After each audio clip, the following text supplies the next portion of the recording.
പാലക്കാട് ബുദ്ധലമട പഞ്ചായത്തിൽ ആവശ്യത്തിന് ജീവനക്കാരെ നിയമിക്കാത്തതിൽ പ്രതിഷേധിച്ച് പഞ്ചായത്ത് പ്രസിഡന്റും വൈസ് പ്രസിഡന്റും അനിശ്ചിതകാല സത്യാഗ്രഹ സമരം തുടരുന്നു. ഉദ്യോഗസ്ഥരില്ലാത്തതിനാൽ പഞ്ചായത്തിന്റെ വികസന പദ്ധതികൾ നടപ്പിലാക്കാൻ കഴിയാതെ കോടികൾ പാഴാകുന്ന സാഹചര്യമാണെന്നും പ്രശ്നം പരിഹരിക്കാൻ സർക്കാർ അടിയന്തര ഇടപെടൽ നടത്തണമെന്ന് സമരക്കാർ ആവശ്യപ്പെട്ടു. അവിശ്വാസ പ്രമേയത്തിലൂടെ CPM-ന് ഭരണം നഷ്ടമായ മുതലമട പഞ്ചായത്തിൽ സ്വതന്ത്ര അംഗങ്ങളായ കൽപ്പനാദേവിയും M താജുദ്ദീനുമാണ് പ്രസിഡന്റും വൈസ് പ്രസിഡന്റും. എന്നാൽ ഭരണം മാറിയതോടെ ആവശ്യത്തിന് ജീവനക്കാരെ നിയമിക്കാതെ പഞ്ചായത്തിനെ പ്രതിസന്ധിയിലാക്കുന്നു എന്നാരോപിച്ചാണ് കൽപ്പനാദേവിയും താജുദ്ദീനും അനിശ്ചിതകാല സത്യാഗ്രഹ സമരം നടത്തുന്നത്. 28 കോടി അനുവദിച്ചിട്ടും ഉദ്യോഗസ്ഥരില്ലാത്തതിനാൽ 3 കോടി രൂപ മാത്രമാണ് ഇതുവരെ ചെലവഴിക്കാൻ കഴിഞ്ഞതെന്ന് ഇവർ പറയുന്നു. മാർച്ചിനകം വികസന ക്ഷേമ പദ്ധതികൾ നടപ്പിലാക്കാൻ കഴിഞ്ഞില്ലെങ്കിൽ ബാക്കി തുക പാഴാകുമെന്നും പ്രസിഡന്റ് കൽപ്പനാദേവി. AS ഇല്ല, അവിടെ തസ്തിക ഒളിഞ്ഞു കിടക്കുകയാണ്. VO 8 മാസം ലീവാണ്. VO ഒരു പ്രസ് VOനെ കൊടുത്തിരിക്കുകയാണ് 8 മാസം ലീവ്.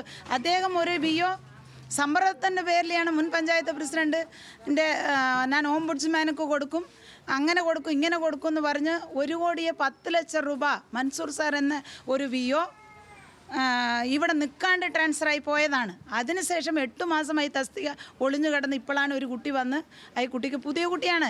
അവർ നിരന്തരം ആദിവാസികൾ വരുമ്പോൾ ലൈഫ് മിഷനിൽ 1059 അപേക്ഷയാണ്. 2.5 കോടി രൂപ ഫണ്ട് നമുക്ക് കൊടുക്കാൻ കഴിയും. ഫണ്ട് ട്രാൻസ്ഫർ എപ്പോഴാണ്? മാർച്ച് ഏപ്രിലിൽ നമ്മൾ കൊടുത്തു കഴിഞ്ഞു.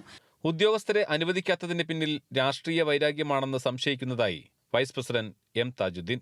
ഇവിടെ എല്ലാ നിലയിലും നമ്മളെല്ലാ പദ്ധതി പ്രവർത്തനങ്ങളും പൂർത്തീകരിച്ചെങ്കിലും പദ്ധതിയിൽ അങ്ങോട്ട് ഇംപ്ലിമെൻറ്റേഷൻ അങ്ങോട്ട് പോകുമ്പോൾ ഇത് ചെയ്യാതാക്കുക. ഈ പള്ളംപുഴം പോലെ അങ്ങനെ 2018 തകർന്നതാണ്. ഇന്ന് വരെ അതിനൊരു 100 രൂപ ചലാൻ കെട്ടാൻ ഇവിടെ സമ്മതിച്ചിട്ടില്ല.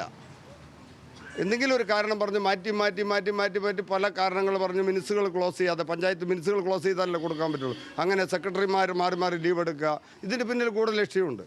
ആ ഗൂഢലക്ഷ്യം പറയുന്നത് ഇവിടുത്തെ വികസനം മുരടിപ്പുണ്ടാക്കുക എന്നുള്ളതാണ്. കഴിഞ്ഞ 3 ദിവസമായി നടക്കുന്ന രാപ്പകൽ സമരത്തിന് വിവിധ രാഷ്ട്രീയ പാർട്ടികൾ പിന്തുണ പ്രഖ്യാപിച്ചിട്ടുണ്ട്. ഉദ്യോഗസ്ഥരെ നിയമിക്കുന്നതുവരെ സമരം തുടരാനാണ് ഇവരുടെ തീരുമാനം. ന്യൂസ് മലയാളം, പാലക്കാട്.